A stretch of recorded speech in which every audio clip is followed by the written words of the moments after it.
આ મૌન 11ના કલ્યાણકના ગણનાની 109 વાળી એક એક નામ યાદ લઈને મારે 2 દિવસ કે 3 દિવસ પણ પૂરી કરી લેવી છે. આ કલ્યાણકની આરાધનાની અમૂલ્ય તક મારે જવા દેવી નથી. આટલું જો કલ્યાણકના દિવસે આવી જાય, એ ક્ષેત્ર પ્રમાણે હોવાના કારણે 150 કલ્યાણક એક જ દિવસમાં શાસ્ત્રકાર મહર્ષિઓએ બતાવેલા છે. આવા 5 કલ્યાણકમાંના એક કલ્યાણક ચ્યવનને ઉજવ્યું. જે ચ્યવન કલ્યાણક મેં એમ કીધું કે મનુષ્ય ગતિ, દેવ ગતિ અને તિર્યંજ ગતિ, આ 3 ગતિનો ભગવાન તીર્થંકર પરમાત્માએ હંમેશ માટે વિચ્છેદ કર્યો. એટલે ભગવાન ગર્ભમાં આવ્યા, 3 ગતિનો ત્યાગ કર્યો ને. હવે હું કોઈ દિવસ બીજી કોઈ ગતિમાં જઈશ જ નહીં. એને શાસ્ત્રકાર ભગવંતો ચ્યવન કલ્યાણક કહે છે. જન્મ કલ્યાણક એટલે મનુષ્ય નામની ગતિનો પણ અમે છેદ કરી નાખ્યો, કારણ કે છેલ્લી વાર જન્મ્યા. હવે તીર્થંકરે જન્મ કલ્યાણક નામની ઘટનાથી હવે ફરીથી માના ગર્ભમાં 9 મહિનાના કાળાવાસ અને મહાભયંકર પ્રકારની ગર્ભની વેદનામાંથી આ તીર્થંકર પરમાત્માના આત્માએ અનંત કાળ માટે અજન્મા બનવા રૂપ છેલ્લી વાર જન્મ લઈ લીધો. મજા છે આપણને. પરમ પૂજ્ય આચાર્ય દિવેશ પંડિત વિજયજી મહારાજા વારંવાર પોતાના વ્યાખ્યાનોમાં એમ કહેતા હોય છે કે મનુષ્યોએ આ બધી દુઃખો, દુર્ગતિઓ અને દુર્ગંધ સાથે એવો પનારો પડી જવાને કારણે દોસ્તી કરી લીધી છે કે હવે એને સૂગ નથી થતી. ગર્ભમાં રહેવું એ અકળામણ નથી લાગતી. આ શરીરમાં મળમૂત્ર ધારણ કરવા એની કાંઈ ચિંતા નથી થતી.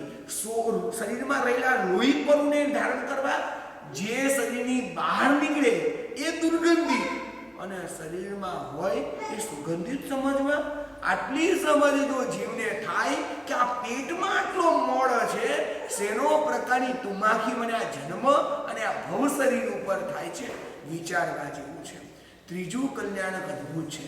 ભગવાન જ્યારે દીક્ષા લે છે ત્યારે અનંત કાળ માટે અવીરતીનો એમને ત્યાગ કરી દીધો. હવે જીવનની છેલ્લી વીરતી. આના પછી ભગવાને કોઈ દિવસ કરીને બંધિત નહીં કરવાનું, કારણ કે એમનું દીક્ષા કલ્યાણ અનંત કાળ માટે સર્વ અવીરતીનો નાશ કરી દે છે. ભગવંતનું કેવળ જ્ઞાન કલ્યાણ અજ્ઞાનતાનો ત્યાગ કરે છે. જોજો એક એક કલ્યાણકમાં આગળ વધતા જાય છે અને પાછળ બ્લોક થતું જાય છે. હવે તીર્થંકરને કેવળ જ્ઞાન થઈ ગયું, અનંત કાળ માટે અજ્ઞાનતાનો એમને નાશ કરી દીધો. અને પાંચમું અને છેલ્લું જેને નિર્વાણ કલ્યાણ કહેવાય, ત્યારે તેમને કાયા યુગનો નાશ કરી દીધો. હવે અનંત કાળ માટે ક્યારે મોક્ષને ધારણ નહીં કરવાનું, અરે બીજા કોઈ દિવસ શરીરને ધારણ નહીં કરવાનું, કાયાનો સર્વથા ત્યાગ. આટલા 5 કલ્યાણના 5 શબ્દો તો સમજાઈ ગયા કે ન સમજાયા? ચ્યવનમાં 3 ગતિનો નાશ, જન્મમાં મનુષ્ય ગતિનો નાશ, દીક્ષા કલ્યાણકમાં અવિરતિનો નાશ, કેવળના કલ્યાણકમાં અજ્ઞાનતાનો નાશ અને નિર્વાણ કલ્યાણકની અંદર છેલ્લા કાયા અને શરીરનો નાશ. વાહ! ભગવંતના અનુપમ કલ્યાણકથી ગઈકાલે સુધી તો જન્મ કલ્યાણકનું વાંચન સવારે કર્યું. જેવું ત્રિશલાના આ એક એવી સૌભાગ્ય ક્ષણ કલ્પસૂત્ર ગ્રંથકાર લખે છે, પ્રભુના જન્મના કલ્યાણકની ઘટના આ પૃથ્વી ઉપર બને અને ભગવાનના જન્મનો ડંકો ત્યાં ઉપર લાગવા માંડી જાય. સ્વયં ઇન્દ્રોના સિંહાસન ચલાયમાન થાય અને ઇન્દ્ર મહારાજા ભોગ સુખમાંથી ઉપયોગ મૂકે. ઓહો, તારક તીર્થંકરનો જન્મ થયો છે એમ કહી અને જ્યારે જન્મ કલ્યાણની ઉજવણી માટે પૃથ્વી ઉપર આવે છે, બહુ સરસ ઘટના છે. ઇન્દ્ર મહારાજા હરિણી ગમેશીને કહે છે, જ્યાં હરિણી ગમેશી સુઘોષા નામનો 1 યોજન પ્રમાણ તું ઘંટ વગાડ. અને જ્યારે ઘંટનાદ થાય ને, કેવી કુદરતી સિસ્ટમ છે જાણજો. 32 લાખ દેવ વિમાનમાં એક જ સાથે દરેક ઘંટ સ્વયંભૂ વાગવા માંડી જાય. સ્વયંભૂ વાગે એટલે દેવો તો મોજ મજા આનંદ પ્રમોદ મસ્તીમાં હોય. જેમ કોઈ માથા ઉપર હથોડો વગાડે અને અચાનક જાણે સંભ્રમ થઈ જાય અને તે વખતે હરિણી કવિસિંહ એટલું જ બોલે, વીર પરમાત્માના 24મા પ્રભુનો આ પૃથ્વીની વિશે જન્મ થયો છે, આપણે જન્મ કલ્યાણ ઉજવવા જવાનું છે. સમગ્ર દેવલોકના દેવો જાણે પોતાના દેવલોકને એક સાથે ત્યજતા હોય તેવી રીતે આ પૃથ્વીને વિશે જાણે આકાશને ભરી દે. શાસ્ત્રકાર ભગવાન તો કહે છે આકાશને ઢાંકી દે. એક વિમાન કેવું ખબર છે? એક વિમાન જેમાં ઇન્દ્ર મહારાજા બેસીને દેવલોકમાંથી નીકળે ને, એ વિમાનની સાઈઝ બતાવી છે 1 લાખ યોજન, 12 લાખ કિલોમીટર. એક વિમાનમાં ઇન્દ્ર બેસે અને ઇન્દ્રનો પરિવાર ફેમિલી બેસે. એ વિમાન કેટલું મોટું? તો આપણે જે જંબુદ્વીપ છે ને 1 લાખ યોજનનો છે. જો આખો નાખો એ વિમાન આપણા પર બેસી જાય ને તો ઢાંકણની જેમ આખો નાખો આપણો જંબુદ્વીપ કચડાઈ જાય, પરંતુ ઇન્દ્ર મહારાજા અહીંયા સુધી લાવે નહીં. એ પૃથ્વીના બીજા કોઈ ભાગમાં પાર્ક કરી દે.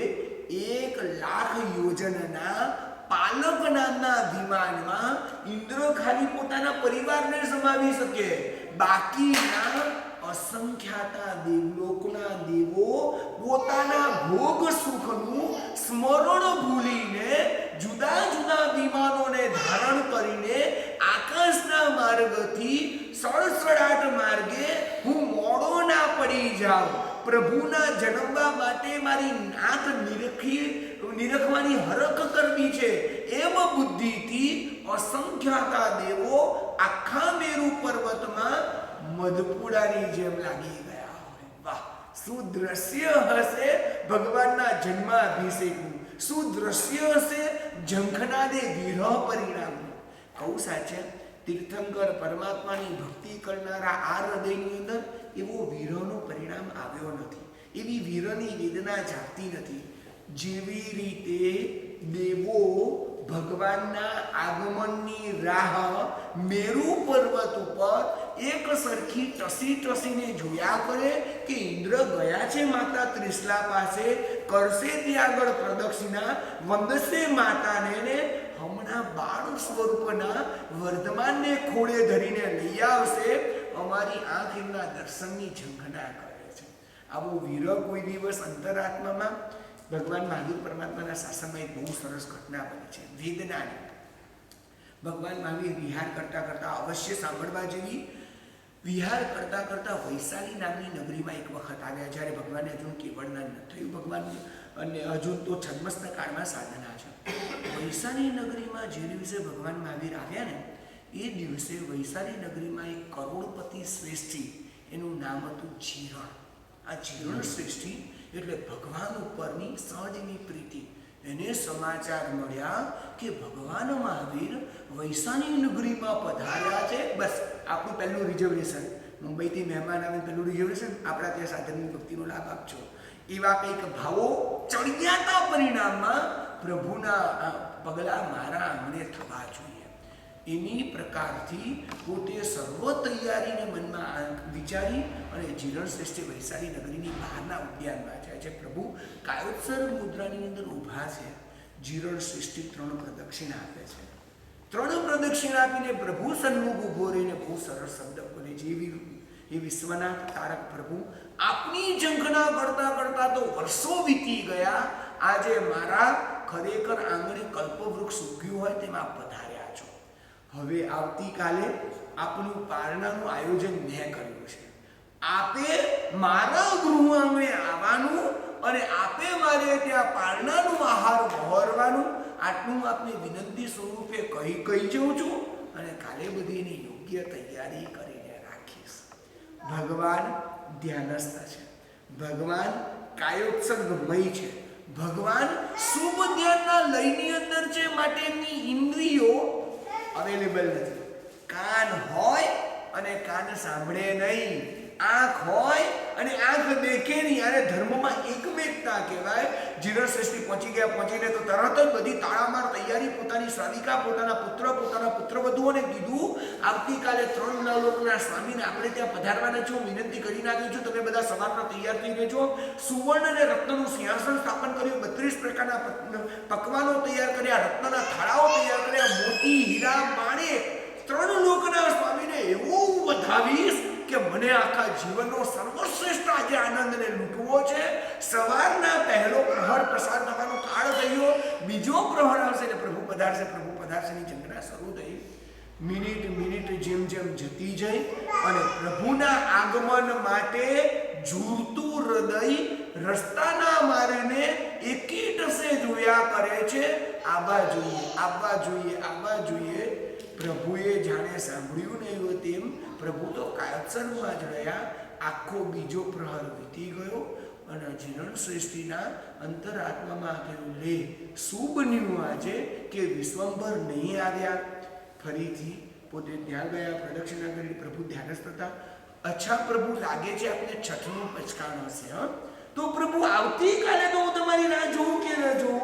બસ એક કામ કરું છું, આવતીકાલે હું પ્રભુ આપના આગમનની આતુરતાપૂર્વક રાહ જોઈશ. આપની પધરામણીની ઝંખના હું વ્યક્ત કરું છું. જીરણ શ્રેષ્ઠીએ બીજે દિવસે ગત દિવસ કરતા વધારે સારી પ્રમાણની તૈયારી કરી પ્રભુના પ્રથમ દ્વિતીય પ્રહરની ઝંખનાથી દિવસનો સમય ભાગ પસાર કર્યો. પ્રભુ ન પધાર્યા. ત્રીજા દિવસનું અઠ્ઠમ અને ચોથા દિવસના 4 ઉપવાસ, 8 દિવસની 28, 16 દિવસના 16 મહિનાનું માસક સમય. એક વાત આમાં બધી ફરતી કહી દઉં. જીરણ શ્રેષ્ઠી રોજે રોજ એકદમ બાળ હૃદયને ધારણ કરી આ વિશ્વંભર માટેની અનહદ પ્રીતિને રોજે રોજ હૃદયમાં ઉછાળી. કાલ તો પ્રભુ તમે આવશો જ ને, કાલ આવજો, બસ વાંધો નહીં. લાગે છે આપને માસક સમણ થયું છે, લાગે છે આપણને માસકમણ ઉપર પહેલો ઉપવાસ આપણે કર્યો હશે.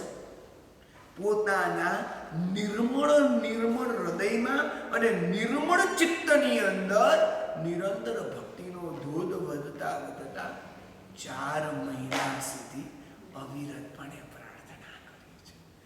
4 મહિનાનો કાળ તમે સમજો છો? અહીંયા તો ધીરજના અમૃત ખૂટવા મંડી જાય. 10 મિનિટ ભગવાનની સ્તવના કરીએ એટલે પગ ઢીલા પડી જાય. એકદમ થયું. કેટલી વાર ભગવાન તમારી સાથે ભક્તિ કરી, એક સ્તવન બોલ્યું, હા મને અમારે ડલ પડવા મંડી જાય. જો કોઈ વ્યક્તિ વધારે ભક્તિ પાવડો આપણી સાથે હોય, એ 3 સ્તવન બોલે તો ગ્લુકોઝ આપણો ઓછો થઈ જાય કે. અને પાછા યંગસ્ટરને લઈ જઈએ ને ભારતમાં, અને જો એના મા બાપ એમ કે જો આપણે તો તીર્થયાત્રા પર નીકળ્યા છીએ, અને તીર્થયાત્રા એવી રીતે છે કે આપણે 108 તીર્થ સસ્તામાં સાથે આવી જવાના. 108 તીર્થનું નામ યાદ કરીને જે ફ્લાઇટમાં આપણે ઉતર્યા એ ફ્લાઇટમાં રિટર્ન થવાનો વિચાર કરીએ. કેમ થાય આટલા બધા દેરાસર? એક દેરાસર તો કર્યું હમણાં, ઉપર તો હવે શું જવાનું? બાજુમાં તો ખાલી નાની દેરી છે, એની બાજુમાં તો ખાલી પગલા ભરેલા છે. એક વસ્તુને કેટલી વાર આપણે ચૈત્ય વંદનમાં કરશું ત્યારે ખબર પડે છે કે વિશ્વંભર સાથેનો નાતો નહીં જેટલો નથી. એવા પુણ્યવંત વ્યક્તિઓ છે. શત્રુંજય ગિરિરાજ ઉપરની દરેક પ્રતિમા 17,000 પ્રતિમાને 3 ખમસમણા આપીને બધી પ્રતિમાને એમણે આવી રીતે ભક્તિ કરી હોય એવા પુણ્યાત્મા છે. જે ભાઈનું નામ અત્યારે મને સ્મરણમાંથી નીકળ્યું હતું, USA થી આવે છે. એને નિયમ એવો કર્યો છે કે ગિરિરાજના દિશામાં એકાદ મહિનો રોકાય. નામ અતુલભાઈ બોલતા હોય છે. શું કરે ખબર છે? દરેક પ્રતિમાને દર્શન કરે, નવાંગી પૂજા કરે. દરેક એક પ્રતિમાને એક ચૈત્યવંદન નમોથુણમ કરે. પોતે 17 થી 20,000 પ્રતિમાને બરાબર વિધિવત રીતે મારે દરેક પ્રતિમાને પૂજવાનો સંકલ્પ કર્યો છે. વારે કેટલાક પુણ્યાત્મામાં ધીરજ જોવા મળે. જેટલા પ્રભુમુખ દર્શન કરું બધાને નમો જીનાનમ કરવા દ્વારા એમની અનન્ય ભક્તિ કરું. એક શરત બહુ મહત્વની બોલી દઉં છું. ભક્તના હૃદયમાં ધીરજ નામનું પેટ્રોલ જ્યારે પૂરું થઈ જાય છે ત્યારે એને મોક્ષ માર્ગ નામનું લક્ષ્યવેદ કરવાની તાકાત અને એનો જે શ્રમ છે એ બધો નિષ્ફળ જતો રહે છે. 5 કલાક 10 કલાક આખો દિવસ દેરાસરમાં, આખા દેરાસરની શુદ્ધિ, આવા પ્રશ્નો તો ભગવાનની ભક્તિ અને નિષ્ઠામાં રહેલા વ્યક્તિના મગજમાં જાય જ નહીં. મારા વધારે કલાક વિશ્વનાથની સેવનમાં પસાર કરવું એટલી જ અભ્યર્થના હોય. આ જીર્ણ શ્રેષ્ઠીએ 4 મહિનામાં એક દિવસ પણ ખાડો પાડ્યા વિના, નંબર 1. બીજું, દરેક વખતની વિનંતીમાં ભાવનો ભેળાપ ઘટાડ્યા વિના. નંબર 3, કોઈ પણ પ્રકારના શુભ ભાવમાં જરા પણ પડ્યા વિના. પડ્યા વિના એટલે સમજાય છે ખરા? કોઈ માણસને વિનંતી કરો ને, 1 વાર હોય, 2 વાર બહુ ભાવ આવે, 3જી 4જી વાર તો આપણને ગુણવાન વ્યક્તિ પણ અણગમો થઈ જાય. કેવા મગજ ફરેલા લાગે છે. 3 વાળા આમંત્રણ આપ્યું, એમને હા પાડતા નથી હજુ ના આવવાની. કોઈ વાર એવું થાય ભારતમાં, કેટલીક વાર સાહેબની ઘરે પગલા એટલે એવી ઠાઠ સામગ્રીનો બનાવે ને, એટલે સરસ મજાની સર્વ રસોઈને એવી બહેને સવારના 4:30 5 વાગે ઉઠી અને એવી ભક્તિનો માહોલ તૈયાર કર્યો હોય. અને મહાત્મા યોગી અને તપસ્વી અને ત્યાગી હોય એટલે આવે અને એક પાત્રું લઈને આવે. એક પાત્રું, એ પણ આંગળીના વેડા જેટલું હોય. આમાં આટલા મોટા તપેલા કે લબ્ધી તો છે નહીં, પાત્રામાં જાય નહીં. ગૌતમ સ્વામી જેવા હોય તો કદાચ આટલા પાત્રા બધું લઈ લે, પણ આટલા પાત્રા એટલે શું આવે? વધારે 1 ચમચીની અડધો ખાખરો. અને તે વખતની ભાવધારાને જો કોઈ સમજી શકે, શું ખરેખર સાહેબ કે 1 ચમચીનો કપ છે બેન, અને તમે તપેલા રાંધ્યા હોય, તપેલા એવા તપેલા બનાવ્યા હોય કે એમ જ હોય કે બધા સાધુની ગોચરી આપણે ત્યાંથી જ, કોઈ સવાલ જ પેદા ન થતો. કેમ? એમાં ગુરુની ભક્તિ ઓછી, મારી મહેનત વધારે. સાહેબ ગમે એટલા જે ઇમ્પોર્ટન્ટ નથી, મેં આ બધી તૈયારી કરી છે એટલે સાહેબ તમારે ભરવું તો પડશે જ. એમાં ચાલશે નહીં બીજા પાત્ર છે તો મંગાવી લઉં ને. હોશિયાર બહેનો કે કામ કરો સાહેબ, માથાકૂટમાં પડવાની જરૂર નથી, આપણા ઘરમાં રાખ્યા છે. આપણા ઘરના તમને હમણાં ટેમ્પરરી આપી દઉં છું, બધી ગોચરી ભરીને લઈ જાઓ તમે. એટલે ગુરુ મહાત્મા રોકે બેન એમ નથી લેવી, મને નથી ખપ, મારે નથી વાપરવાનું, આજે વ્રત છે, મારા નિયમનો સંક્ષેપ છે, છોડે નહીં મહાત્માને. પરંતુ હવે ક્ષણ શરૂ થાય, મહાત્મા એમના નિયમમાં અડગ હોય અને એક પાત્ર જેટલી 1 જ ચમચી લઈ જાય ને, ખરો સાધક હોય ને, આટલા પથરાટ વચ્ચે આ જૈન શાસનના મુનિ ધન્ય છે. આહાર સંજ્ઞા ઉપરનો એમનો કાબુ અદ્ભુત છે. આટલી વેરાયટી અને આટલી સામગ્રીનો હું આગ્રહ કરું છું, પણ મુનિની આંખ આમાંની કોઈ વસ્તુને તુચ્છ કરે છે. 1 ચમચી લીધી, ખરેખર મારી આ 1 ચમચી દ્રવ્ય આ સર્વવીરતીધર પુરુષોના તપ ત્યાગ અને સંયમથી ભાવિત થઈ ગયું. ભલે મહાત્માએ કશું ના લીધું, પણ મને આ નહીં લીધું એ વધારે ગમ્યું. સમજાયું? મને આ નહીં લીધું ને એ વધારે આજે અડી ગયું. ખરેખર આપણી તો વૃત્તિ કેવી છે. શાસ્ત્રકાર ભગવંતો કે જેની બદલે જો ભાવ પડવા માંડી જાય તો કેવું થાય? એવું થાય કે ભાવ પડતા શાસ્ત્રકાર ભગવંતો પતંગ ગણે છે. એક વખત એક બહુ સારા પ્રમાણનું ખીરનું પાત્ર તૈયાર થયું. કોઈ સાધુ ભગવાન માસક સમાજના તપસ્વી હતા. મુનિવર ભગવાનને કહ્યું કે આ બહુ લાયક જીવ છે, લાવ, આ લાયક જીવ પાસે નથી ઈચ્છા તો પણ વધારે લઉં. કોઈ વખત મહાત્મા આવી પણ કૃપા દ્રષ્ટિ કરે, એટલે કૃપા દ્રષ્ટિ કરવા માટે પાત્રું મોટું ધર્યું અને જે વહોરાવનાર વ્યક્તિ હતી ને એ વહોરાવનાર વ્યક્તિએ તપેલું ઉપાડીને ખીર વહોરાવી રહી છે. મુનિવર ભગવાન દાંડા સહિત એની ઉપર મુખ ઉપર દ્રષ્ટિ સ્થિર થઈ છે અને ઓલા જે વહોરાવનારા વ્યક્તિના ભાવ પરિણામનો જે ગ્રાફ છે એ સડ ઉપર જઈ રહ્યો છે. એટલે મુનિને થયું કે ખરેખર આટલી જુદી નથી ખીર, પણ અત્યારે આ ભાવને તોડવા જેવી નથી. એટલે એ ભાવને અકબંધ રાખો. કોઈ કદાચ કોઈ તીર્થંકર નામકર્મ કે ગણધર નામકર્મ બાંધી દે તો. એટલે એ વખતે પાત્રું ઊભું રાખ્યું.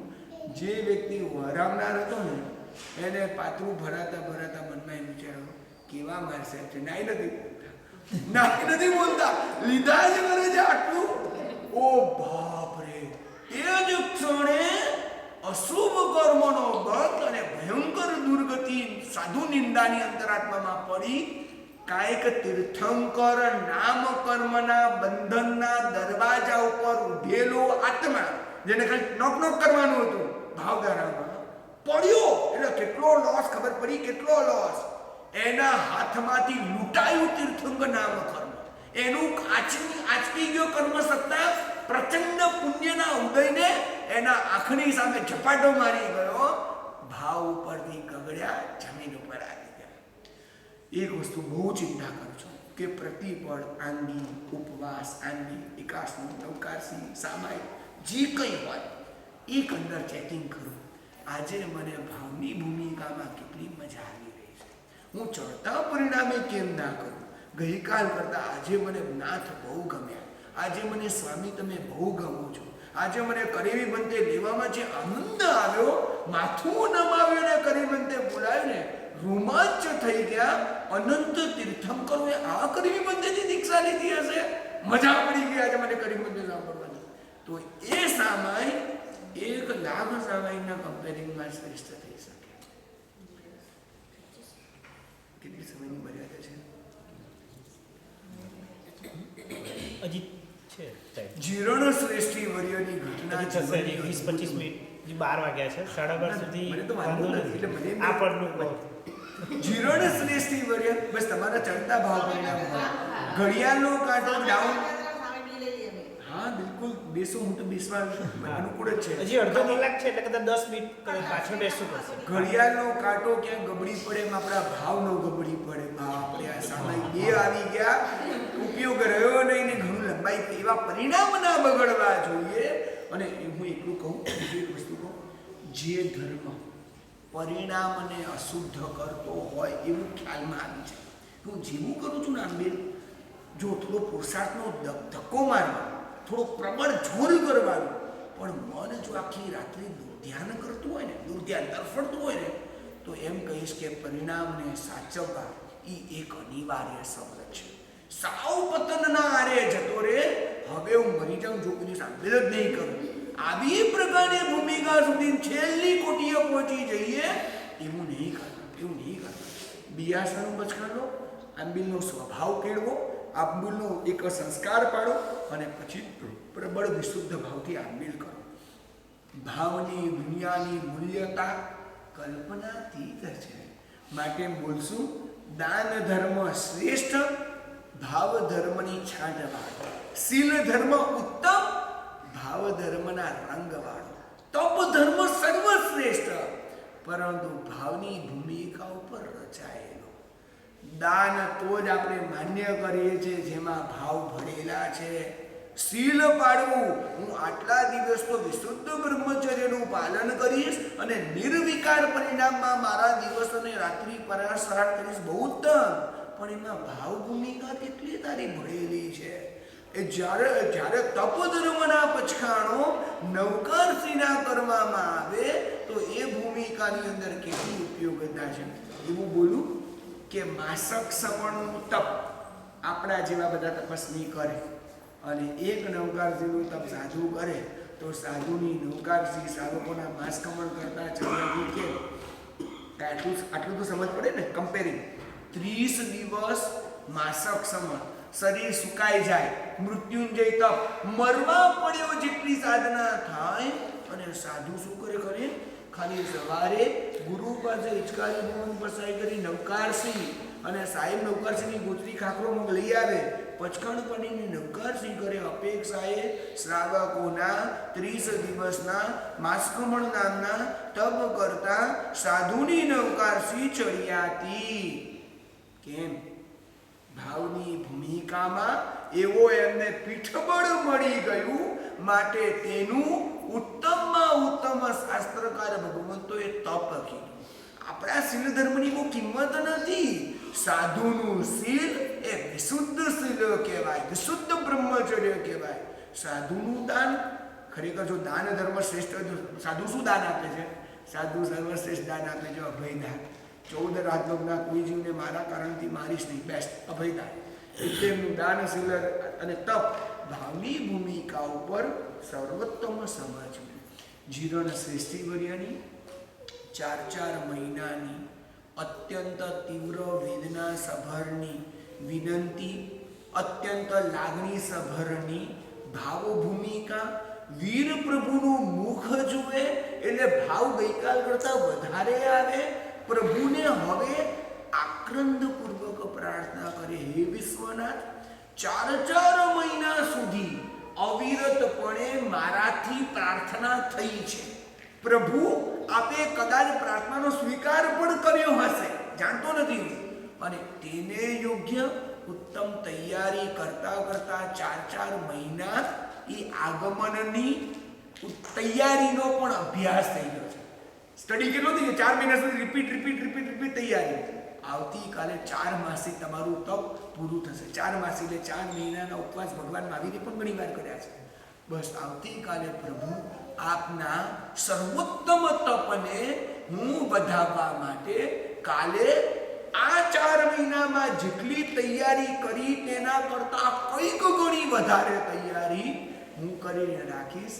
સ્વામીને આપણે આજે પધારજો. અત્યાર સુધી હીરામાં તે વાણી મોતી છે ને પોતાના હાથમાં રાખ્યા હતા. હવે શું કર્યું જીર્ણ સૃષ્ટિએ ખબર છે? પોતાના ઘર આંગણાની અંદર 3 લોકના સ્વામીની વધામણી કરવાની મતીથી પોતે સુવર્ણ અને રત્નોની ગમલી બનાવે છે, જે સાથિયા કહેવાય. કે આજે રંગબેરંગી સુગંધી પુષ્પોની સરસ મજાની છડીઓ આખા રસ્તે પાથરી દે છે. રત્નોમય દીવડાઓ પ્રગટાવી દીધા છે.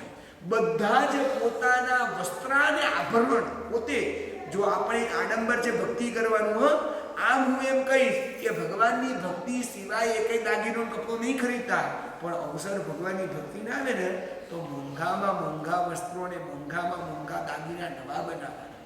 શું કામ નવા બનાવો છો? પર્યુષણ મહાપર્વ આવે છે. હમણાં તો બધી મોંઘી સાડી લઈશ અને બધી શરીર ઉપર ગ્રહણ કરીશ. આજે 3 લોકના સ્વામીની ભક્તિ કરવાનો અવસર છે. રત્નોના બધા દાગીના ગળામાં પહેરવાના. કેમ? આ 3 લોકના સ્વામીએ બતાવેલા પર્વ દિવસની ઉજવણી છે. આ બધા રહસ્યો છે, કારણ છે શાસ્ત્રોની અંદર. ગઈકાલની થોઈમાં આવ્યું, આડંબર શું દેહરે જઈએ. દેહરે એટલે દેરાસર જઈએ તો ઠાઠથી જવાનું. કેમ? કારણ કે ત્રાહિત્રી વ્યક્તિ કે જોયું, ઓલા જે બેન છે ની શેઠાણી, એ જૈન ધર્મને માને છે. એ લોકો કેવા ખબર છે? કોટ્યાધિપતિ હોય પણ પોતાના ગુરુ માટે તો એ જમીન ઉપર ઘમાસમણા આપવા તૈયાર થઈ જાય. અબજોધિપતિ હોય છતાં પ્રભુ ભક્તિ માટે બાળક જેવી રીતે કટ્યાગળ કાજો પણ કાઢે, કચરો પણ કાઢે અને વાસણ પણ ધોવે. ખરેખર આ જૈન શાસન અદ્ભુત છે. બીજાના હૃદયમાં શાસન વસી જાય માટે ઉત્તમ વસ્ત્ર આભૂષણની શોભા વ્યવહારમાં મૂકી છે. જીર્ણ સૃષ્ટિની આ બધી વિનંતી તો થઈ ગઈ ને એની યોગ્ય તૈયારી પણ થઈ ગઈ. અને બીજે દિવસે સવારે ખરેખર પ્રભુનું ચોમાસી જ તપ હતું. નમો હરિહંતાણમ કહેવા દ્વારા એમને કાયોત્સર્ગ પૂર્ણ કર્યો. જેવો કાયોત્સર્ગ પરિપૂર્ણ વીર પરમાત્માએ કર્યો, 4 મહિનાની એકેય વિનંતી ભગવાને તો સાંભળી જ નથી. ભગવંતે વૈશાલી નગરીમાં પ્રવેશ કર્યો. વૈશાલી નગરીની શરૂઆતના ભાગની અંદર એક શ્રેષ્ઠીવર્ય અભિનવ શ્રેષ્ઠી, એને તો ખબર નથી ભગવાન મહાવીર 4 મહિનાથી વૈશાલી નગરીના બહારના ઉદ્યાનમાં પધાર્યા છે. એ તો રોજના ક્રમ અનુસાર એ વળી પાણીનો લોટો ભરી દાંતણ કરવાની બુદ્ધિથી ઓટલા ઉપર પુણ્યાત્મા બેઠા છે. ચાલો મુખ શુદ્ધિ કરું. મુખ શુદ્ધિ કરવા માટે તૈયારી કરી અને અચાનક એ નગરના પાદરના સ્થાનથી પ્રભુનું આગમન થયું. એટલો તો વિનયને લાયક પણ એનામાં પડ્યું હતું. એટલે તરત દાંતણ બાજુ પર મૂક્યું અને દોડવા માંડ્યો કે લાવ ભગવાનને કદાચ વાપરવાના હશે તો મારે ત્યાં આગમનની હું વિનંતી કરી આવું. અભિનવ શ્રેષ્ઠી દોડતો 4 રસ્તાનો મેળાપ, એવું 4 રસ્તા ભેગા થતા હોય ત્યાં ભગવાનને આતુરતાપૂર્વક આગમન કરવા માટે પહોંચી ગયો. એ આગળના માર્ગમાં અભિનવ શ્રેષ્ઠી કાઉન્ટડાઉન મિનિટોની ગણતા બસ પ્રભુ આવવા જોઈએ, બસ પ્રભુ આવવા જોઈએ, બસ પ્રભુ આવવા જોઈએ, એમ જેમ સૂર્ય ઢળતો સમય બતાવતો હોય, ઢળતો એટલે બીજો પ્રહર બતાવતો હોય, એમ આતુરતા વધતી ગઈ. અહીંયા આખું ચિત્ર જુદું થયું. ભગવાનને અભિનવ શ્રેષ્ઠીએ બોલ્યું, ભગવાન પધારો. ભગવંતે કીધું ચાલો તમારે ત્યાં ઉછળી લેવા માટે. અને ભગવાન પડી ગયા એના માર્ગ પર. શું રસોઈ તૈયાર હતી ખ્યાલ છે? ખાલી માત્ર દહીંમાં પલાળેલા ભાત તૈયાર, બીજું કઈ તૈયાર નથી. દહીંમાં પડાયેલા ભાત 4 મહિનાનું જે તપનું પારણું કરવા માટે ભગવાનની આગળ લંબાવ્યા. નિયમ અનુસાર તીર્થંકર પરમાત્મા જો કોઈ પણ જગ્યાએ નાના તપનું પાલન કરે, 1 ઉપવાસ, 2 ઉપવાસ, 3 ઉપવાસ, એવા કોઈ ઉપવાસનું પાલન કરે તો તે જગ્યાએ તે ઘરમાં 1.25 લાખ સોના મોહરની વૃષ્ટિ થાય અને 5 દિવ્યો પ્રગટે. પરંતુ જ્યાં ભગવાન વધુ તપનું પાલન કરે ને ત્યાં આગળ 1.25 કરોડ સુવર્ણ મુદ્રાની વૃષ્ટિ થાય. આખા આકાશની અંદર દેવો દુંદુબીનો નાદ વગાડે, અહોદાનમ કરી અને આખું આકાશ ગજાવે. અહીંયા નીચે ભગવાન મહાવીર 4 મહિનાના ચોમાસી તપનું પાલન કરી રહ્યા છે. જગતના બીજા જીવો પણ જાણી સમજી શકે. આ બાજુ દેવદુંદુબી ભાગી એટલે જે જીરણ શ્રેષ્ઠી એકદમ ઉત્સુક બની ગયા. લાગે છે એ એવું સમજ્યા કે દેવો ભગવાનને લઈને મારે ત્યાં આવી રહ્યા છે. સાવધાન, બધા પુત્રો અને પુત્રીઓ અહીંયા ઉભા રહો, પુત્રવધીઓ આ બાજુ ગોઠવાઈ જાઓ. હાથની અંદર ખોબા ભરીને સુવર્ણ અને રત્નોના જે લઈ લો સાધનો, રત્નોથી ભગવાનને નાચજો અને વધાવજો.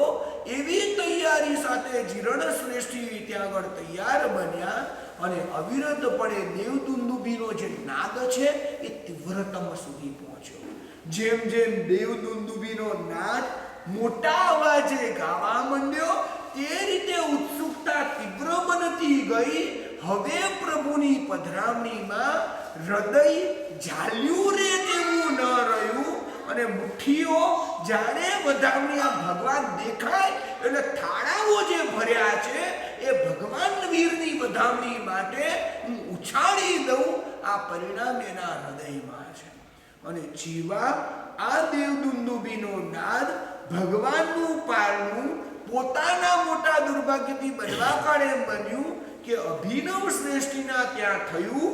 દુંદુબી વાગી, 12.5 કરોડ સુવર્ણ મુદ્રા વૃષ્ટિ થઈ અને દુંદુબી જેવું પાનું પતી ગયું એટલે દુંદુબી વાગતી બંધ થઈ. હવે શાસ્ત્રકાર ભગવંતો કહે છે જે જીરણ શ્રેષ્ઠીની ધારા આંખમાંથી દરિયા જેટલા આંસુ ભગવાનને બધામાંના ઓરતા એ ઓરતા દુંદુબી બંધ થઈ. હાથમાંથી મોતીઓ જેમ માળા વિખેરાઈને તૂટી અને ફૂટી જાય એમ હૃદયના હજારો ટુકડા થયા હોય. આખા શરીર ઉપર મરણતોલ કોઈએ ફટકો માર્યો હોય. જીરણ શ્રેષ્ઠીના હાથ જ્યારે મરેલા હાથની જેમ ઊભા થઈ ગયા, પડવા માંડ્યા, મોતીઓ ખરવા માંડી ગયા અને જીરણ શ્રેષ્ઠી એક જ પલકારામાં પટકાઈ ગયા, પછડાયા અને તરત ને તરત મૂર્છિત થઈ ગયા. પ્રભુ પ્રત્યેની 4 મહિનાની વિનંતી, આ 4 મહિના પછી ઉત્સુકતા અને તીવ્રતા અને એમાં જે પારણાની અભિલાષા કરતા એક ક્ષણ અત્યંત વિરહથી ભગવંત માટે ઝંખના કરી અને આજે પ્રભુજી ના પધાર્યા એટલે એનું હૃદય જાણે ચિરાઈ ગયું હોય તેમ પછડાઈ ગયા. પુત્ર પરિવાર ભેગા થયા, મુખ ઉપર પાણીનો છંટકાવ કર્યો અને માંડે કરીને જાગ્યા. કઈ હામ તો છે નહીં, શરીરની અંદર બોલવાનું સામર્થ્ય નહીં, એટલું જ વાક્ય બોલ્યા જીરણ શ્રેષ્ઠી. આજે એટલું પુણ્ય ઓછું પડ્યું. જો કાંઈક વસ્તુની પ્રાપ્તિ ન થાય, સમ્યક બોધવાળા જીવોના શબ્દોની ગરિમા સમજો. શું બોલે છે ખબર છે? આજે આ ભાગ્ય જીવને એટલું પુણ્ય ઓછું પડ્યું કે વિશ્વંભર વિશ્વનાયક ખાલી 8, 12, 15, 20 ડગલા આગળ સુધી આવ્યા અને મારે ત્યાં પારણું કરવાનું મને સૌભાગ્ય પ્રાપ્ત ન થયું. આજે મારું પુણ્ય ખરેખરમાં ઓછું પડ્યું. વાતનો સમય વીતી ગયો, વર્ષો વીતી ગયા. એક દિવસ જીરણ શ્રેષ્ઠી અભિનવ શ્રેષ્ઠી જ્યાં પારણું થયું છે, જીરણ શ્રેષ્ઠી તો ખાલી ભાવના કરી છે. ભગવાન મહાવીરને કેવળદાન થઈ ગયું. ભગવાન મહાવીરના કોઈ કેવલી શિષ્ય વૈશાલી નગરીમાં પધાર્યા છે. કેવલ જ્ઞાનની પ્રસદા છે. જીરણ શ્રેષ્ઠી પણ એક ખૂણામાં બેઠા છે અભિનવ શ્રેષ્ઠી પણ એક ખૂણામાં બેઠા છે અને સરસ બધાની ધર્મ દેશના વાત ચાલે છે. એ વખતે તે નગરના રાજાએ ઊભા થઈને કેવલ્યાની ભગવંતને એક સરસ વાત કરી. હે કેવલી ભગવંત, તમને ખ્યાલ નથી આ વૈશાલી નગરી કેટલી પવિત્ર છે. આ જ વૈશાલી નગરીમાં ભગવાનના ચોમાસા પણ થયા છે અને ભગવાને ચોમાસી તપનું પારણું કર્યું છે. જુઓ, ઓલી બાજુએ બેસેલા અભિનવ શ્રેષ્ઠીએ ભગવાન તીર્થંકર પરમાત્માના મહાવીર દેવના ચોમાસી તપનું પારણું કરાવ્યું. હવે જ્યારે વાત નીકળીને હવે કેવલી ભગવંત બોલે છે. આટલી વાત તો તમે બધા જાણો છો. આ તો જેટલી પ્રસિદ્ધ છે એટલી જ વાત રાજા તું બોલ્યો જે કેવળદાના પ્રકાશમાં મને પણ દેખાય છે. પણ હવે જે હું એક વાત બોલી રહ્યો છું આખા નગરમાંથી કોઈ જાણતું નથી એ વાત છે. અને જેને હું જણાવવા માંગુ છું એવા જીરણ નામના શ્રેષ્ઠીને પણ નથી ખબર એવી એક વાત કહેવાની. જીરણ શ્રેષ્ઠીને ખબર હતી કે એક ભાગ એવો છે જે કોઈ જાણતું નથી, પણ એવો એક કયો ભાગ છે જે હું જાણતો નથી. ત્યારે કેવલ્યાની ભગવંત બોલ્યા, ભગવાન ચોમાસાના દરમિયાન વૈશાલી નગરીમાં 4 મહિનાનું રોકાણ કર્યું બધા જાણે છે, પરંતુ એ જાણતા નથી કે આ નગરના બેસેલા જીરણ નામના અતિ ઉંમરવાળા શ્રેષ્ઠીએ 4 મહિના સુધી વિશ્વતારક પ્રભુને પારણું કરાવવાના શુભ પરિણામથી રોજે રોજ શુભ ભાવથી વિનંતી કરી હતી અને તે ભાવ ભક્તિને પૂરી કરવા માટે ચડિયાતી તૈયારી કરી હતી. જીરણ શ્રેષ્ઠીને આંખ બંધ કરી મોઢું નમાવી દીધું, કારણ કે પ્રશંસા પ્રિય ન હોય એ સાધકનું લક્ષણ હોય. કોઈ સારી વાત કરે તો એ સારી વાતને ન સાંભળવા રૂપી જાણે કાન ઝુકાવે. કાન તો બંધ કરે, આંખ ઝુકાવે. કાન તો બંધ ન થાય ને, એટલે આંખ ઝુકાવીને બેસી રહે કે આ બધા સદગુણોની વાતો કરે છે ને એ સાંભળવા જોઈએ. જીરણ શ્રેષ્ઠીની દ્રષ્ટિ નીચે પ્રતિષ્ઠિત થઈ હોય એમ નીચે નમાવી દીધી. કેવળનાની ભગવંત કહે છે, અભિનવ શ્રેષ્ઠી, તમારે ત્યાં ભગવાનનું પારણું થયું, સૌભાગ્યવાન છે. પણ હવે હું એક વાત એવી કરી રહ્યો છું જે જીરણ શ્રેષ્ઠીને પણ નથી ખબર. હવે જીરણ શ્રેષ્ઠીને થયું કે આ બધી વાત તો પ્રસિદ્ધ છે, મને ખ્યાલમાં છે 4 મહિનાની વિનંતી એને યોગ્ય તૈયાર, પણ એવી કઈ વાત છે જે કેવલી જાણે જ્ઞાન પ્રકાશમાં અને હું અજ્ઞાનતાવાળો ના જાણું. હવે કેવલી આ વસ્તુનો ફોડ પાડે છે. જે દિવસે 4 મહિનાના ચોમાસી તપનું પારણું કરવા માટે પાવન પગલાં પાડીને વૈશાલી નગરીમાં ભગવાન મહાવીર આવ્યા, તે ક્ષણે અભિનવ શ્રેષ્ઠીએ વિનંતી કરી અને અચાનક થયેલી વિનંતીનો પ્રભુએ સ્વીકાર કર્યો. પ્રભુ સર્વજ્ઞ જ્ઞાન પ્રકાશ હવે પામ્યા છે. પૂર્વમાં છદ્મસ્ત હોવાને સાધના કાળની અંદર એ કાયોત્સર્ગ મુદ્રામાં હોય ત્યારે કશું કોઈ દિવસ એ ઇન્દ્રિયોથી ઉપયોગ કરીને સાંભળતા નથી. જેવી રીતે ઓલા કાનમાં ખિલ્લા ઠોકાવાની વાતમાં પણ એમ કે ને, બળદિયા મૂકી ગયો, આ મારા બળદ સાચવજો. એટલે ભગવાનને કાયોત્સર્ગ મુદ્રામાં મન વચન કાયના ત્રિકરણ યોગને આત્મગુણમાં સ્થાપન કરી દીધો હોય પછી આ ઇન્દ્રિયોને કંઈ સમજાય નહીં, દેખાય નહીં, ખ્યાલ આવે નહીં. તે પ્રમાણે કાયોત્સર્ગ મુદ્રામાં રહેલા ગીરે 4 મહિના તમારી વિનંતી ન સાંભળવા સ્વરૂપ જ કર્યું. પ્રભુ આવ્યા, અભિનવ શ્રેષ્ઠીને ત્યાં પારણું શરૂ થયું, દેવદુંદુભીનો નાદ થયો. તે વખતે જીરણ શ્રેષ્ઠી તમે મોતીના થાળ હાથમાં લીધા, હવે વધાવું, આમ વધાવું, તેમ વધાવું, આમ ભક્તિ કરું, તેમના એમ કરતા તમારા હૃદયના ભાવમાં ઉછાળો તીવ્રતમ બન્યો. એ વખતે ઉછળતા ભાવ પરિણામ વિતરાગની ભક્તિ કરતા કરતા દેવદુંદુભીના લાઈન સાથે ઉપર ચાલતા હતા. જેમ જેમ દેવદુંદુભી વાતની જાય તેમ તેમ ભગવાન અવસર ઉડતા થતા જાય, એમ તેમ વધાવના ભાવ પરિણામો ચડતા જાય. દેવદુંદુભી જેટલો સમય સુધી ચાલતી રહી તેટલો સમય તમારા ભાવ પરિણામોએ શ્રેણી માંડી, કર્મક્ષય કરવા માંડી ગયા. દેવદુંદુભી જે એક અલ્પ ક્ષણ પહેલા બંધ થઈ, જો એ કદાચ થોડી ક્ષણ સુધી એ દેવદુંદુભી ચાલુ રહી હોત તો જીરણ શ્રેષ્ઠી તમને કેવળ ના લગી જાય. આ શબ્દોના અર્થ સમજવો. દેવદુંદુભી જેટલો સમય ચાલતી હતી તેને યોગ્ય તમારા ભાવ ચડતા પરિણામે હતા. આ ચડતો પરિણામ આત્માને શ્રેણી ઉપર ચડાવ્યા, ઘાતી કર્મનો નાશ કરાવનારા બન્યા. ધારો કે દેવદુંદુભીનો નાદ વધારે એક સરખો ચાલ્યો હોય, ભગવાન આવશે ને હું વધાવીશ એવા તમે ભ્રમમાં હોત. ભગવાન તો આવવાના હતા, પાણું તો થઈ ગયું હતું, પરંતુ એ ભ્રમના ભાવ ભૂમિકામાં હોત તો તમને કેવલ જ્ઞાન અને કેવળ દર્શન પ્રગટી જાત. હવે જીરણ એટલું બોલું કે ખરેખર તે દિવસે બોલ્યા ને, આજે મારું ભાગ્ય એટલું ટૂંકું પડ્યું કે ભગવાન નહીં આવ્યા. આજે કેવલી ભગવાન બોલે છે, તમારું ભાગ્ય એટલું ટૂંકું પડ્યું કે દેવદુંદુભી એટલો સમય ન લાગી. ભૂમિકા ભાવદશાની તીર્થપ્રભુની ભક્તિમાં કલ્યાણક વેળાઓએ કેવી કેળવતા હસ્યા છે. આ કલ્યાણકો, આ ચરિત્રો એ આવા ભાવનું પ્રદાન કરે છે.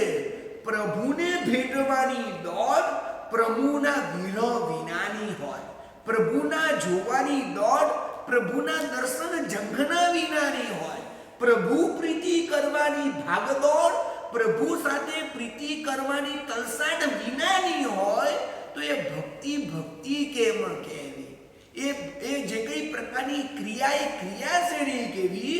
કારણ કે ભક્તિ પૂર્વે એનો તલસાટ, ભક્તિ પૂર્વે એનો વિરહ, ભક્તિ પૂર્વે અંદરની ઝંખના, ભક્તિ પૂર્વે એની તીવ્રતમ કક્ષાની ભૂખ આ કલ્યાણકની ઘડીની વેળાએ દેખાય છે.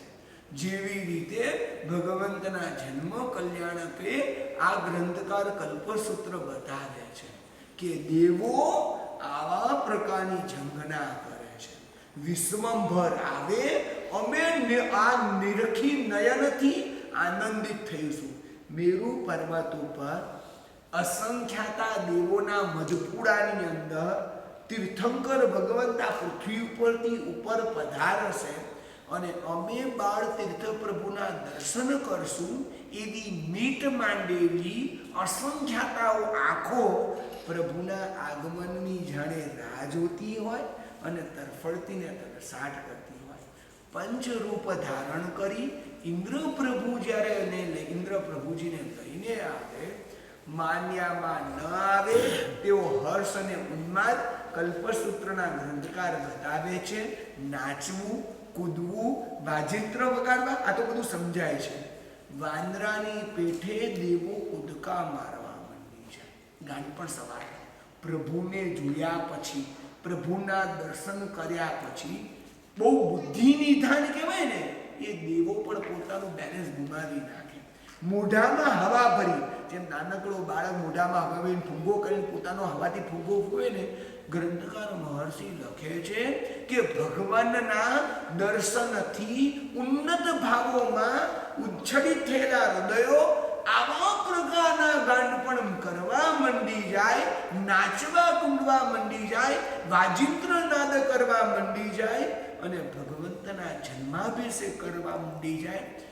કલિકાલ સર્વજ્ઞ હેમચંદ્રાચાર્ય વિજયજી મહારાજા તીર્થંકર ભગવાન મહાવીર આદિ 24 તીર્થંકરના જન્મ કલ્યાણકની વેળાએ આખી પૃથ્વી ઉપરના મંગલ જલોનો જે અભિષેક જલ તૈયાર કર્યો હોય, 1,80,00,000 કળશા હોય, એક કળશાનું યોજન કેટલા મોટા પ્રમાણ, 1 યોજન 12 યોજન પ્રમાણ કળશો હોય, 1 યોજન પ્રમાણ નાળચું હોય અને પવિત્ર જલથી ભગવાનનો અભિષેક ચાલતો હોય.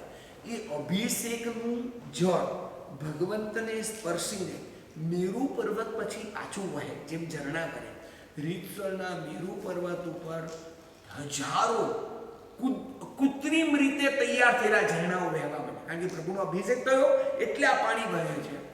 દેવો જે જગ્યાએથી ભગવાનને સ્પર્શેલું જલોદધીનું જલ, જેને આપણે હવે નમન કહેશું, પહેલા દૂધ કા પાણી કા અત્તર, આ બધી વસ્તુઓ પરમાત્મા નામની ઉર્જાને સ્પર્શ્યા પછી અમૃત બની જાય છે. નથી સમજ આપણને મૂલ્ય પણ આનું ખ્યાલ નથી આવતો, એનું ગ્રહણ કરવા માટેની એ ભાવ ભૂમિકા નથી. એક ભગવંતના અંગને સ્પર્શેલું આ દ્રવ્ય શરીરને સ્પર્શના કરતાની સાથે અંગ શુદ્ધિ, અંગમાં રહેલી વિકારની શુદ્ધિ કરવા માટે સામર્થ્ય ધરાવે છે. અચિંત્ય મહિમાવંત આ નમણનો મહિમા શાસ્ત્રમાં ગાયેલો છે. કંઈક 1976ના સમયની વાત છે. ગુજરાતની અંદર ગંધાર કહી શકાય એવું કોઈક ગામ, ગંધાર તો તીર્થ છે, નામ કદાચ એની આજુબાજુના ગામનું કોઈક છે. એ ગામની અંદર નજીકના સમય એટલે આ ભારતના આઝાદી વચ્ચેના સમયની અંદર એક ભયંકર રામાયણ ફાટ્યો. આખા નગરની અંદર એવી રીતે તો હોનારત થઈ. સ્વયં આચાર્ય ભગવાન પ્રદ્યુમન સુરેશ્વરજી મહારાજાએ અભિષેક નામના પુસ્તકની અંદર આખું વર્ણન કર્યું છે. બહુ લાંબુ વર્ણન કર્યું છું, સંક્ષિપ્તમાં કહું. એટલો ભયંકર એ નગરની અંદર આગ લાગી કે નગરના મકાનો અને નગરની દુકાનો આમ કહેવાય ને રાખ થઈ જાય ને એ સ્થિતિમાં ભયંકર રીતે આગ ફરી પડી. જ્યારે લગભગ બહુ જાનહાની તો ન થઈ, સમયસર લોકો નીકળી ગયા. જાનહાની પછી જાનહાની ન થતાં કમસે કમ નગર તો આવી ભસ્મીભૂત થઈ ગયું. જે મહાજન ભેગું થયું કે હવે આ નગરને ઊભું કરવું એ બહુ મોટી જવાબદારીનો વિષય બની જશે. પહેલાં તો નગરમાં કેટલું નુકસાન થયું એની અંદાજો કાઢવા માટે નગરના સમજણા વિદ્વાન અને ઉંમરના વયોવૃદ્ધ પુરુષને આગળ કરી અને 10 જણ નગરની દર્શના કરવા માટે નીકળ્યા. એ નગરની અંદર થોડું આગળ ચાલ્યા હશે અને એ અડધેક નગરમાં ગયા પછી એકદમ આશ્ચર્ય સર્જાયું. નગરનો અમુક ભાગ જે ભસ્મીભૂત વધારે પડતો થયો, પણ અમુક કક્ષાનો લાકડાના પુલ સહિતનો ભાગ અને દુકાનો અને રૂના ગોડાઉનોથી માંડી એટલી બધી જગ્યા જે અગ્નિની અંદર તો ભસ્મીભૂત થઈ જવી સહજ થવી જોઈએ. એક જ આગનો લપકારો બધું બાળી નાખે, એની બદલે આટલો ભાગ સહી સલામત કેવી રીતે? કોઈ હિસાબે સૂઝ નથી પડતી. આગ તો એક સરખી લાગી. આખરેનો જવાબ એ લોકોને જ મળ્યો. એ તીર્થમાં એ નગરમાં રહેલા ચિંતામણી પાસના બ્રહ્માની પ્રતિષ્ઠા થઈ. એ પ્રતિષ્ઠાના દિવસે શાંતિ કલશનો પાઠ નીકળ્યો. તમારે પણ આ બધા પર્વ આવશે ને એમાં શાંતિ કલશની ધારા થશે. એ શાંતિ કલશનું કરેલું નમણ જળની ધારા નગરના છોકરાઓને આપ્યું કે જાઓ તમે આખા ગામની અંદર છાંટી નાખો. હવે સવાર આખી રાત્રિ જાગરણ ભગવાનનું અંજન થયું હોય, પ્રતિષ્ઠા થઈ હોય, થાક્યા પૂટ્યા ન થતા એટલે કાર્યકરોના પગ ઢીલા હતા. થયું કે ક્યાં આખા નગરમાં યાત્રા કરવા છે, જેટલા જગ્યા આપણા પગ ચાલે છે એટલો આટો મારી લઈએ. કળશ ભર્યો, શાંતિ કળશનું જે જળ હતું એ ફેરવી શોર્ટકટનો રાઉન્ડ મારીએ, 100 મીટરમાં પતાવીએ, પાછા ફરી કળશા મૂક્યા, થાક્યા કાઢલામાં પડ્યા. એટલી જગ્યા સંપૂર્ણ સહી સલામત રહી એવું આચાર્ય ભગવાન પ્રદ્યુમન સુરેશ્વરજી મહારાજા ઇતિહાસ ગ્રંથની અંદર આવું લખે છે. જેટલી જગ્યાએ નમણ જળના ટીપાને છાંટા ઉડ્યા, પડેલા છાંટા ઉડે ચારે બાજુ, એટલી જગ્યાઓના રસ્તા માર્ગ મકાનો આજુબાજુના સર્વ લઈને આગનો એક પણ લપકારો એને ભરખી શક્યો નહીં. અને જેટલા જગ્યામાં એ નમણ અભિષેક રહી ગયો, આળસ પ્રમાદ અને કંઈક ને કંઈક એ બુદ્ધિ ત્યારે નહીં સૂજી માટે આખા બાકીના અડધાથી વધારે ભાગને ભસ્મીભૂત કરી નાખવાની તાકાત એમાં હતી. શું આ નમણ જળ, શું એની પવિત્રતા! મજા તો ત્યારે આવે છે કે ગ્રંથકાર મહર્ષિ કલિકાલ સર્વજ્ઞ લખે કે દેવો જ્યારે અભિષેકની ધારા નીચે પડે ને તો અભિષેકની ધારાની બે બાજુ દેવો ઉભા રહે. જેવું જળ ધારા નમણની પડે, ખોબાઓ લઈ અને પોતાના આખા શરીરને ચોપડે, મોઢે ને નાકે ને શરીરે, અને બોલતા જાય. કલિકાલ સર્વજ્ઞ શબ્દ લખે છે હેમચંદ્રાચાર્ય મહારાજા, બોલતા જાય આ જગતનું આવું પવિત્ર જળ સ્પર્શ કરવાનું અમારું સૌભાગ્ય ક્યાંથી?